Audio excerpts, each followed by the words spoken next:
우리 하나님의 말씀 사무엘상 28장 15절 16절 말씀을 보도록 하겠습니다. 하나님의 말씀 사무엘상 28장 15절 16절 말씀 같이 보도록 합니다. 같이 한번 천천히 읽어볼까요? 사무엘이 사울에게 이르되 내가 어찌하여 나를 불러 올려서 나를 성가시게 하느냐 하니 사울이 대답하되 나는 심히 다급하니이다. 블레셋 사람들은 나를 향하여 군대를 일으켰고 하나님은 나를 떠나서 다시는 선지자로도 꿈으로도 내게 대답하지 아니하시기로 내가 행할 일을 알아보려고 당신을 불러 올렸나이다 하더라. 사무엘이 이르되 여호와께서 너를 떠나 내 대적이 되셨거늘 내가 어찌하여 내게 묻느냐. 아멘. 은혜로다 찬양합니다. 은혜입니다.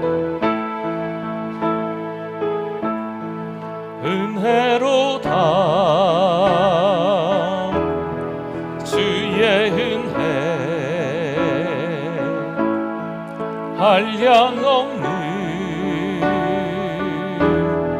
주의 은혜 은혜로다 주의 은혜 변함없는 신실하신 주의 은혜. 할렐루야. 우리 옆뒤 좌우로 우리 인사하겠습니다. 잘 오셨습니다. 은혜 많이 받으세요. 네, 감사합니다. 주인의 아들과 종의 아들은 좀 차이가 납니다. 주인의 아들은 유업을 이을 자, 상속자, 후사라고 합니다. 그러나 종의 아들은 그렇지 않습니다. 살다 보면 이 주인의 아들은 다 물려받겠죠. 살다 보면 이 종의 아들에게 돌아오는 것은 사실 아무것도 있지 않습니다. 가끔 대기업의 총수가 자기 아들을 그 사업장의 말단 직원으로 취직시키는 경우가 있답니다. 물론 많은 사람들에게 비밀로 하고 그 가장 아랫사람, 이제 막 신입사원, 도통 아무것도 모르니까 배우라는 거죠. 네. 그 대기업의 아들을 신입사원으로 들여보내는데 다른 신입사원들과 똑같이 혹독하게 허드렛 일서부터 시작해서 별의별 욕을 다 먹으면서 때로는 모욕적인 언사도 당하면서 그 직장 생활을 하는 거죠. 그러나 다른 신입사원과 이 대기업의 아들 신입사원은 차이가 납니다. 왜일까요? 온갖 안 좋은 얘기를 들어도 얘는 요동치지 않아요. 끄떡이 없어요. 왜일까요? 나중에 자기가 그 회사를 물려받을 거기 때문에 그렇습니다. 다른 신입사원은 에이 기분 나빠, 에이 치사해, 때려치고 말지 하고 관두고 나갈 수도 있고 그냥 속상해가지고 밤잠을 설칠 수도 있고 그럴 수도 있겠지만 이 대기업의 아들은요 그렇지 않습니다. 누가 뭐라 하든지 그래 실컷 뭐라고 해봐라. 얼마 안 있으면 입장이 바뀔걸? 네, 이러면서 견뎌나가는 거죠. 여러분 신앙생활을 하다 보니까 때로는 힘들고 어려운 일들이 우리 삶의 여정 가운데 있다 없다? 있습니다. 그렇죠? 그런데 오늘 말씀의 제목처럼 그것은 일시적인 터널인 것을 저와 여러분들이 한 번 더 마음에 깨달으실 수 있기를 축원합니다. 힘들고 어려운 일들은 있어요. 그러나 종의 아들의 신분에서는요 죽어라고 고생만 하는 것 같지요. 왜 나만 그렇게 힘든지 모르겠어요 라고 할 수 있지만 하나님의 아들, 하나님의 자녀는요 그렇지 않습니다. 장차 하나님께서 허락하실 영광이 더 큰 줄 믿습니다. 분명히 이 일시적인 터널을 지나서, 잠깐의 터널을 지나서 하나님께서 인도하심, 하나님께서 이끄심이 반드시 있을 거야. 할렐루야. 근데 제가 운전하고 가다 보니까요, 어떤 터널은요, 이 터널인가 싶을 정도로 쉥! 제가 빨리 달려서 그런 건 아니고요. 그냥 너무 터널이 짧은 거예요. 이 터널 같지도 않는 터널도 살다 보면 있지요. 네. 그러나 어떤 터널은 정말 길어요. 이 터널이 왜 이렇게 길어? 뭐 하루 종일 가는 것 같아. 느낌이. 네. 계속 이 터널이 그냥 끝이 없는 것 같아요. 네. 근데 터널은 언젠간 나가는 출구가 반드시 있습니다. 그렇죠? 우리 믿음의 사람들이 그것을 알고 그 터널을 지날 때 마음 관리를 잘 해야 합니다. 저나 여러분이나 신앙생활을 한 해, 두 해 하면서 이 터널을 겪을 때 너무 힘들어요.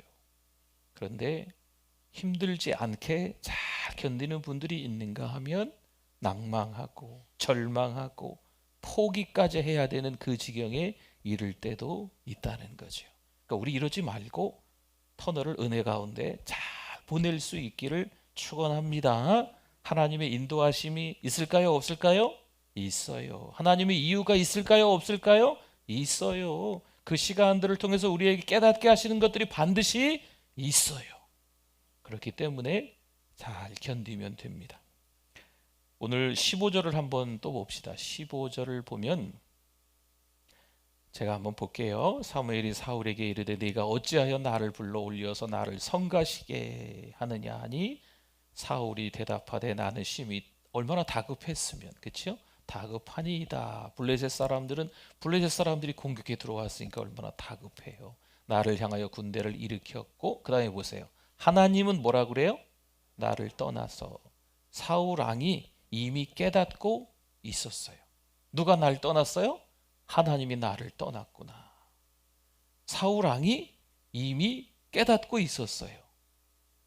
하나님께서 나를 떠났구나라고 하는 그 비참한 현실을 깨닫고 있었습니다. 이건 사울의 착각이 아니고 엄연히 현실이었습니다. 16절에 한번 봅시다. 16절에 보세요. 사무엘이 이르되 여호와께서 너를 떠나. 이거 사무엘 선지자가, 여러분 선지자는 누구예요? 선지자는 하나님께 주신 말씀을 그대로 전하는 사람이 선지자예요. 사무엘 선지자가 이르되 여호와께서 너 사울 왕을 떠나 너의 대적이, 하나님과 이 사울 왕은 이제 서로 적이 됐다 라고 말씀하는 거죠. 이건 현실이 됐습니다. 사울 왕이 너무 힘들고 속상하니까 이 터널이 언제 끝날래나? 하나님이 날 버리셨나? 이런 게 아니에요. 진짜로 하나님께서 버렸구나 라는 엄연한 현실이 됐습니다. 사울처럼 깨닫지 못하고요, 평안하고 좋고 달콤한 자리인 줄로 착각을 하고 꿈을 꾸고 있다가 이 냉혹한 현실에서 비참한 결과를 받은 사람들이 있습니다. 시스라의 어머니가 창문을 바라보며 아들 시스라가 개선 장군으로 오기를 기다리고 있었어요. 사사기 5장 30절에 보니까요, 그들이 어찌 노량물을 얻지 못하였으랴. 그러니까 시스라의 어머니가 시스라가 전쟁터에서 이겨가지고 많은 전리품 노량물을 갖고 올 걸로 생각하고 있다는 거예요. 그것을 나누지 못하였으랴. 사람마다 한두 처녀를 얻었으리로다. 시스라는 채색 옷을 노력하였으리니 그것은 수놓은 채색 옷이로다.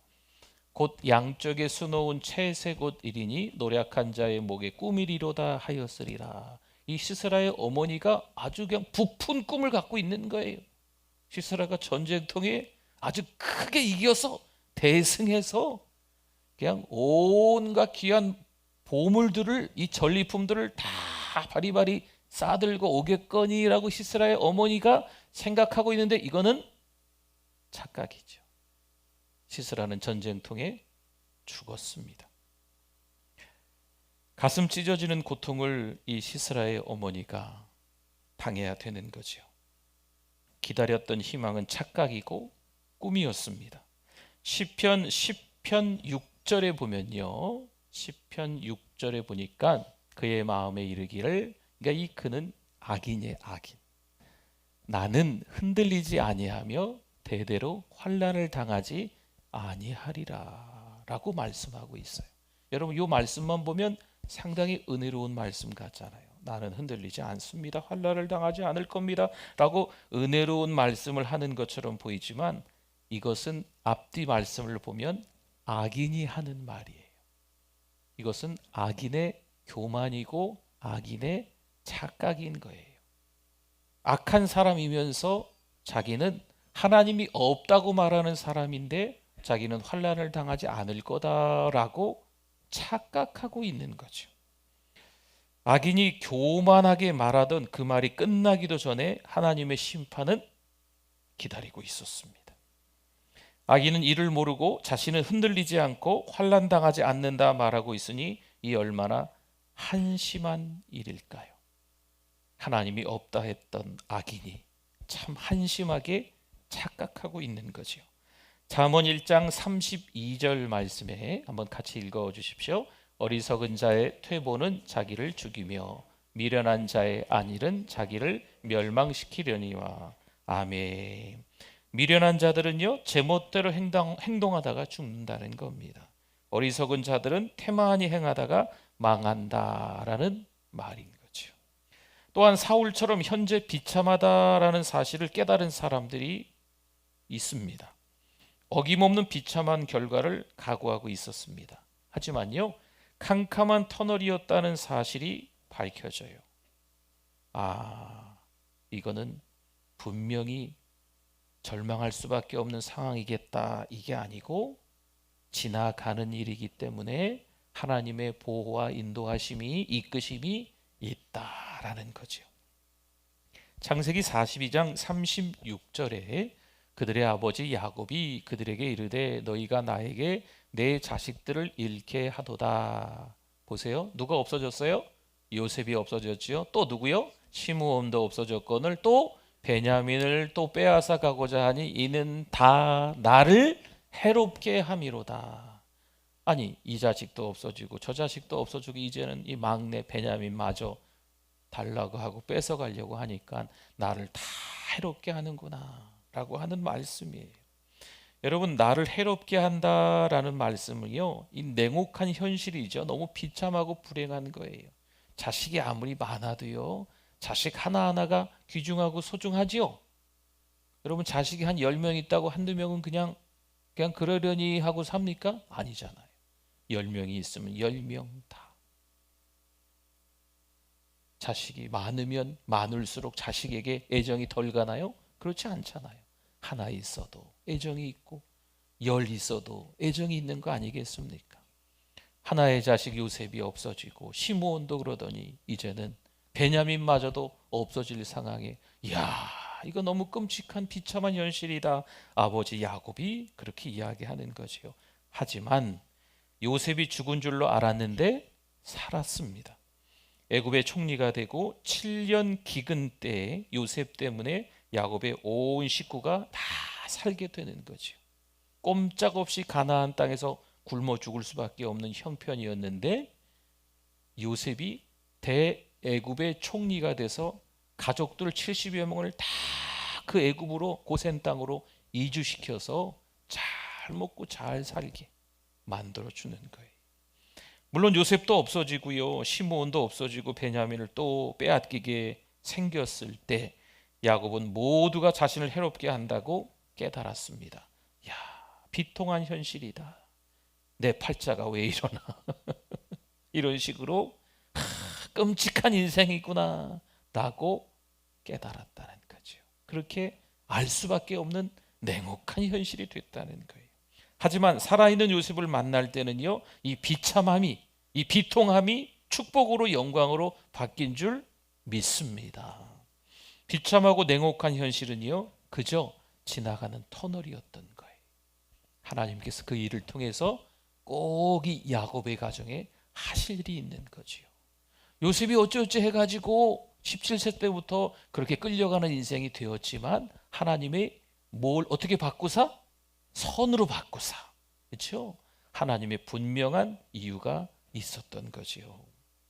에스더 4장 3절 말씀에 보면요, 왕의 명령과 조서가 각 지방에 이름에 유다인이 크게 애통하여 금식하며 울며 부르짖고, 다 죽게 생긴 거예요. 그래서 그런 거거든요. 굵은 베옷을 입고 재에 누운 자가 무수하더라. 이 하만이라는 사람의 이 책략 계략 때문에 12월 13일 모든 유다인들은 재산과 생명을 빼앗기고 죽을 수밖에 없는 이 방이 다 이 동네마다 다 붙은 거예요. 막 대자보 같은 거 있죠. 네. 크게 글씨 써서 이 방이 다 곳곳에 붙어 있는 거예요. 그러니까 그 날짜만 되면 유대인의 재산은 다 빼앗아 가고 유대인을 죽여도 합법적인 거예요. 그러니 유대인의 입장에서는 얼마나 비통한 현실입니까? 여러분, 이건 동화책에 나오는 이야기가 아니고 현실이 그렇다는 거예요. 이 상황에 누가 울지 않겠습니까? 이 상황에 누가 가슴을 치지 않겠어요? 이제는 그 날만 되어지면 다 죽는 건데 너무 끔찍한 일이잖아요. 당사자들이 어떤 기분이겠어요? 마치 시한부 판정을 받은 것처럼 그날이 되어지는 게 얼마나 두렵겠어요. 그래서 하나님 앞에 기도하는 거죠. 정말 12월 13일에 유다인은 다 죽었나요? 안 죽었습니다. 오히려 역전이 됐어요. 하만이 죽잖아요. 그렇죠? 에스더 9장 22절에 보니까요, 이달 이날에 유다인들이 대적에게서 벗어나서 안 죽었다는 거예요. 평안함을 얻어. 슬픔이 변하여 뭐가 됐어요? 기쁨이 되고 애통이 변하여 길한 날이 되었으니 이 두 날을 지켜 잔치를 베풀고 즐기며 서로 예물을 주며 가난한 자를 구제하라 하매 아름다운 날, 축복의 날로 바뀐 거죠. 네. 불임절이라고 해요. 네. 그래서 이 기쁨의 날, 축복의 날, 길한 날로 바뀌어 버린 거예요. 힘들고 어려웠던 시간들이 있었죠. 그 동네마다 큰 글씨로 적어서 12월 13일 날 유대인들 다 죽이고 재산 뺏어가라, 뭐 이런 방이 다 여기저기 붙었을 때는 얼마나 괴로웠겠어요. 그런데 일시적인 고통이었다는 거죠. 터널인 거죠. 자, 그 터널을 지나가면 하나님이 역전시켜 주실 줄 믿습니다. 시편 31편 22절에 보니까요, 내가 놀라서 말하기를 주의 목전에서 끊어졌다 하였사오나. 보세요. 주의 목전에서 끊어졌다라는 말씀의 뜻은요, 내가 이제 주님의 눈밖에 났구나. 이게 다윗이 고백하는 거예요. 내가 이제 주님의 눈밖에 났구나. 아까 사울이 깨달은 거랑 너무 비슷하지 않아요? 그렇죠? 나는 이제 꼼짝없이 하나님께서 나를 버리셨습니다 라고 말하는 거하고 같은 해석입니다. 여호와께서 나를 버리셨구나, 나를 떠나셨구나. 지금 사울이 깨달은 거랑 이 다윗이 깨달은 거랑 너무 똑같거든요. 그런데 비참한 그 상황 속에서 이렇게 다윗이 이야기는 했지만 사울이 이런 말하고 다윗의 말이 너무 똑같지만 그 다음에 하반절을 한번 볼까요? 하반절에 보면 내가 주께 부르짖을 때에 다윗이 하나님 앞에 기도하는 거죠. 그러니까 내가 깨닫기는 하나님이 나를 버리셨다, 하나님이 나를 떠나셨다. 그래도 다윗이 하나님께 뭐해요? 기도하는 거예요. 주께서 나의 간구하는 소리를 들으셨나이다. 아멘. 다윗의 간구에 주님은 들으셨습니다. 물론 똑같이 사울왕이나 다윗이나 비참한 현실 속에서 야, 이거 하나님이 날 버리신 거 아니야? 내가 이렇게 힘들지? 이렇게 어려운 일 당할 수 있는가? 하나님이 나를 떠나신 거 아니야? 똑같이 그렇게 깨달을 수 있지만 다윗은 하나님께 기도하는 거예요. 그랬더니 하나님이 그 기도에 어떻게 하셨다고요? 들으셨도다. 하나님께서 그 기도에 귀를 기울여 주시는 줄 믿습니다. 이사야 6장 5절 말씀에 보니까요, 그때 내가 말하되 화로다 나여 망하게 되었도다. 지금 이사야 선지자를 하나님이 부르시는 소명장이 이사야 6장이에요. 우시야가 죽던 해에 너무나도 큰 일을 감당하던 우시야가 죽게 되는 거지요. 근데 사실 우시야가 너무 잘했는데 말년에 가서 잘못하는 바람에 요 이마에 문둥병이 걸려서 그래가지고 자기 어린 아들 요담이라는 왕이 이제 이어서 되면서 자기는 이제 어디 별궁에 이제 갇혀 있다가 그냥 그렇게 죽어버려요. 그러니까 이 나라적으로 얼마나 뒤숭숭하겠어요. 근데 그때 하나님이 이사야 선지자를 부르시는 거죠. 근데 이사야 선지자 반응을 좀 보세요. 화로다. 하나님이 불렀는데, 하나님이 부르셨는데 막 천사들도 나타나 가지고요, 거룩하다 거룩하다 거룩하다 하면서 이 자그마한 성전의 골방에서 하나님의 역사가 그냥 가득한데 그 가운데 이사야의 고백이 화로다 나여 망하게 되었도다. 나는 입술이 부정한 사람이요 나는 입술이 부정한 백성 중에 거주하면서 만군의 여호와이신 왕을 배웠음이로다 하였더라 라고 말을 하는 거죠. 이사야가 깨달은 비참함이 얼마나 컸으면 이렇게 말할까요? 하나님은 거룩하신데 그것에 비하면 나는 너무 많은 죄를 짓고 살아가는 거죠. 하나님은 천지를 만드신 분이신데 나는 피조물로서 너무 비참하고 너무 처참하게 그렇게 살아가는 죄인 중에 죄인의 모습을 지금 이사야 선지자가 깨닫게 되는 거예요. 그러나 하나님은 어떻게 합니까? 그 이사야의 죄를 사하시고 선지자로 부르시는 거예요. 이게 차이점이 있습니다.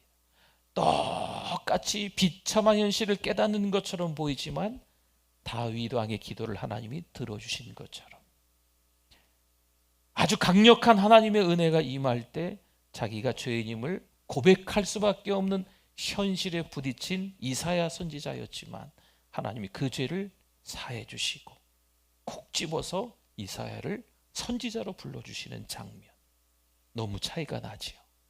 우리 하나님의 사람들은요, 끝없는 동굴 속에 갇혀 있는 게 아니고 지나간다. 고난, 환난, 핍박, 오해, 누명 반드시 터널로 지나갈 수밖에 없다. 할렐루야. 우리가 지나가는 게 아니고 누가 이끌어 주십니까? 하나님이 이끌어 주시는 거죠. 내 손으로 하는 게 아니고요. 누구의 손으로? 하나님의 손으로 하시는 거죠. 반드시 그러한 것을 믿으시기를 바랍니다. 이 믿음이 우리에게 있어야 돼요. 하나님이 하신다. 그렇죠? 우리가 반복적으로 고백하는 말들이잖아요. 하나님이 하셨습니다. 하나님의 은혜입니다. 오늘도 한번 해볼까요? 우리 옆에 분들 앞뒤 분들 보시면서 하나님이 하셨습니다. 하나님의 은혜입니다. 시작. 하나님이 하셨습니다. 하나님의 은혜입니다. 네. 오늘도 우리 이제 사랑방 신방하면서 그런저런 은혜들도 있으시겠지만 우리가 두 다리로 걸어갈 수 있다는 것도 하나님의 은혜. 그렇죠? 내 손으로 또 식사를 하실 수 있다는 것도 하나님의 은혜. 세월이 많이 지나서 연로해지셨음에도 불구하고 이 성전에 나와서 함께 예배드릴 수 있다는 것도 하나님의 은혜. 그렇지 않습니까? 이 모양 저 모양으로 고생하고 어려워진 자녀들도 있지만 그래도 하나님이 살려주셔서 믿음으로 살아갈 수 있는 우리 자녀들 되게 하시니 그것도 하나님의 은혜. 그러니까 낙심하고 낙담하고 비참한 현실 쪽으로만 바라보면 정말 그런 것 같아요. 그러나 그 가운데 하나님의 이끄심이, 하나님께서 인도하심이 있는 것을 깨달으면 그게 터널이 되는 거예요. 지나간다는 거죠.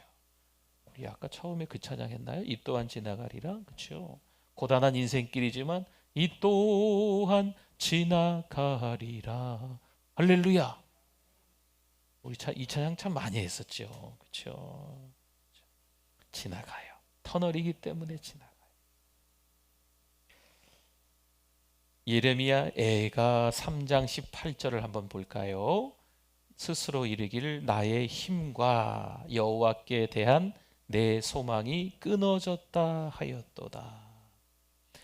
예레미야 선지자가 슬프게 눈물로 부른 노래가 애가입니다. 그래서 예레미야 애가 이렇게 이야기하는데 이제는 힘이 다 빠졌고 여호와께서 도와주시리라는 희망도 사라졌습니다. 우리 하박국의 말씀을 지금 잠깐 멈추고 있어요. 가정의 달이기 때문에. 하박국 선지자와 동시대 선지자가 예레미야 선지자입니다. 그러니까 이 나라가 너무 어수선한 거예요. 아수르의 강폭, 또 지도층들의 어떤 부도덕함, 또 이 끔찍할 정도로 참 아주 그냥 부패 이런 것들이 이 나라를 망치고 있는 이 현실에 하나님은 아무 말씀 안 하시는 것 같고, 하나님께 기도해도 하나님은 못 들은 척 하시는 것 같고, 막 이런 상황 속에서 눈물의 선지자 예레미야가 울면서 기도하고 있는 거죠. 도대체 얼마나 큰 고통을 당하고 있으면 예레미야가 이렇게 말하는 건지. 예레미야는 그렇게 깨달은 거예요. 나의 힘과 여호와께 대한 내 소망이 끊어졌다. 여러분, 너무 힘들고 고통을 당하면요, 그렇게 생각할 수 있잖아요. 사울 왕도, 다윗 왕도, 그렇죠? 지금 예레미야도. 근데 사울과 다윗은 다릅니다. 예레미야도 분명히 다를 거예요. 예레미야가 3장 20절에서 22절 말씀을 제가 한번 읽어볼게요. 들어보세요. 내 마음이 그것을 기억하고 내가 낙심이 되오나, 이게 현실이에요. 이것을 내가 내 마음에 담아두었더니 낙심되었지만 내 마음에 담아둔 이유가 있어요. 그것이 오히려 나의 뭐가 됐어요? 소망이 됐어요. 여호와의 인자와 긍휼이 무궁하심으로 우리가 진멸되지 아니함이니이다. 할렐루야. 이 하나님이 하시는 거예요. 낙심, 낭망, 정말 우리를 슬프게 하는 어떤 상황들이 그대로 멈춰라 하는 것처럼, 그냥 시간이 멈춰진 것처럼 너무 괴로운 날들이 계속 쌓이는 거죠. 하나님 앞에 기도했는데 하나님이 왜 말씀을 안 하시는지 도통 하나님께서 어떤 은혜를 주시지 않는 것처럼 느껴지는 거예요. 하나님 앞에 기도했는데 벽 보고 기도하는 것 같죠. 벽하고 말하는 것 같은 거예요. 이게 얼마나 비통한 현실입니까?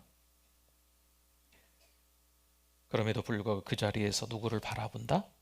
하나님을 바라본다. 그게 중요한 거예요.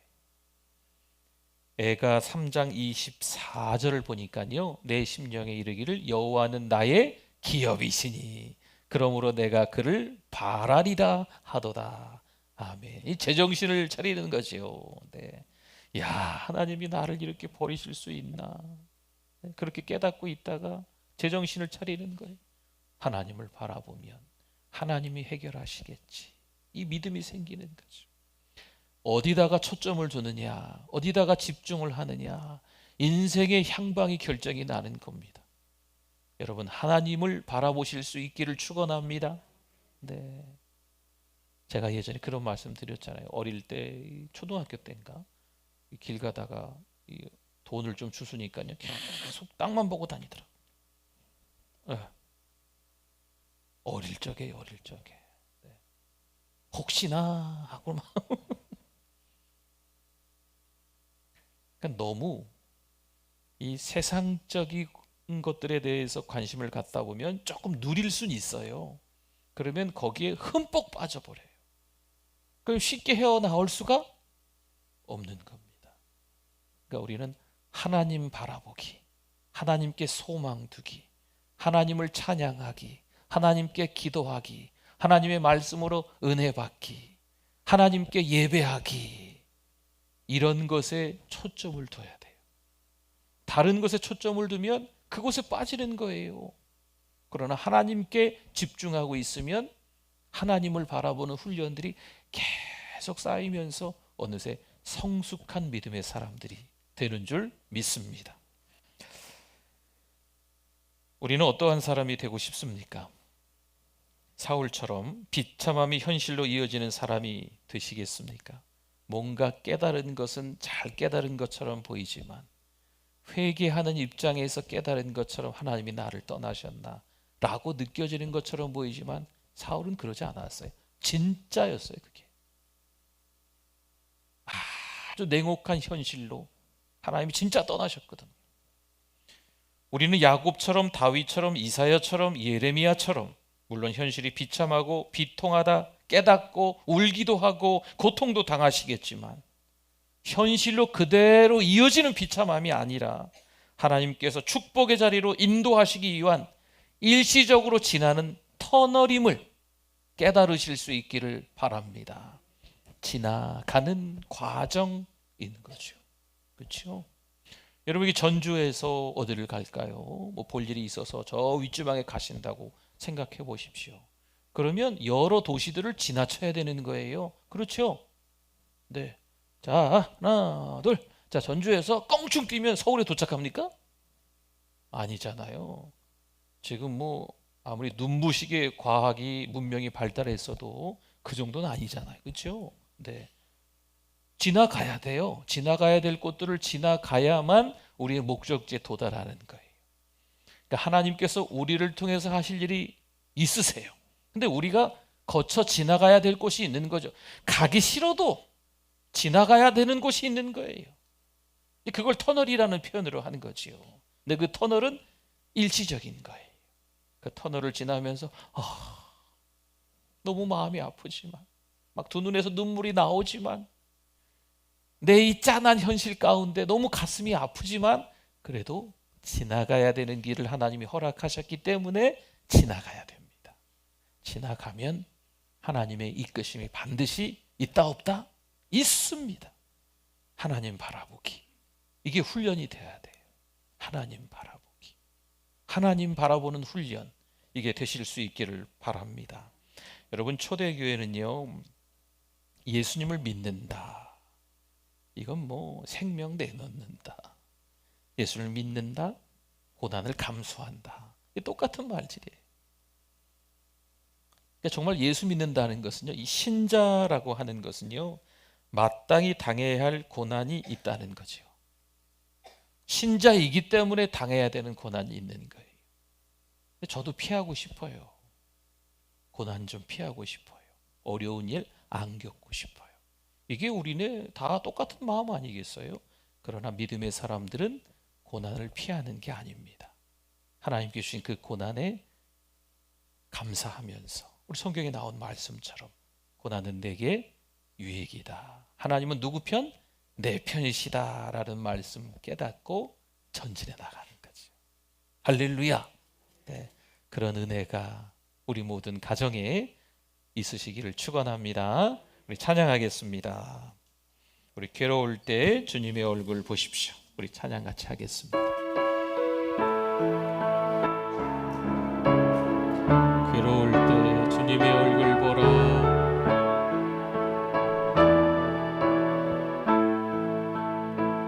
괴로울 때 주님의 얼굴 보라. 평화의 주님 바라보아라. 세상에서 시달린 친구들아, 위로의 주님 바라보아. 눈을 들어 주를 보라. 내 모든 염려 주께 맡겨라. 슬플 때에 주님의 얼굴 보라. 사랑의 주.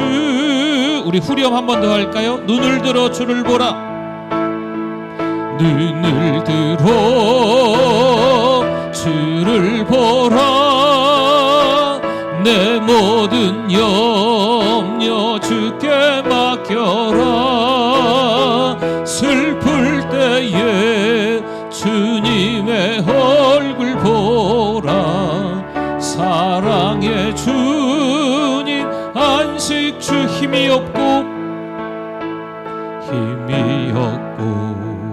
내 마음 연약할 때 능력의 주님 바라보아라. 주의 이름 부르는 모든 자는 힘주시고 늘 지켜주시리. 아멘. 눈을 들어 주를 보라. 내 모든 염려 주께 맡겨라. 슬플 때에 주님의 얼굴 보라. 살아. 우리 두 손 들고 네 안식 눈을 들어 주를 보라. 눈을 들어 주를 보라. 내 모든 염려 주께 맡겨라. 슬플 때에 주님의 얼굴 보라. 사랑의 주님 안식 주리라. 아멘. 손을 번쩍 들면 하나님이 우리 손 잡아주시는 줄 믿습니다. 우리의 마음을 활짝 열면 하나님이 우리의 마음에 찾아와 주시는 줄 믿습니다. 여러분, 생각을 하나님께만 집중하는 거지요. 우리 마음으로 품은 것들도 하나님만 품는 거예요. 이 마음에 다른 것들이 들어오면 정말 정신 없어지고요. 내가 뭔가를 하려고 하면 하나님이 손 떼십니다. 여러분, 그거 아셔야 돼요. 내 손으로 뭔가 하려고 하면 하나님이 손 떼십니다. 하나님은 우리가 다 내려놓을 때 일하십니다. 하나님께서 오늘 우리 가정에 찾아와 주실 줄 믿습니다. 우리 교회에 찾아와 주실 줄 믿습니다. 성령 하나님께서 새롭게 일으켜 주실 줄 믿습니다. 여러분, 코로나가 어쩌고 저쩌고 해서 이제 어느 정도 좀 지나가고 있는 것 같아요. 우리가 오히려 이때 더 예배자가 돼야 될 줄 믿습니다. 여러분, 사랑방들이 회복되고 사랑하는 성도들의 가정이 신앙으로 위기를 잘 지나서 다시 한번 거뜬히 일어날 수 있도록. 이번에 신방하다 보니까요, 예배드리지 못하는 자녀들이 너무 많으시더라고요. 가정의 자녀들이 다 예배가 회복될지어다. 우리 하나님 앞에 간절히 기도하십시오. 우리 두 손 높이 들고 주여 3번 부르짖고 통성으로 기도하시다 돌아갑니다. 주여 주여 주여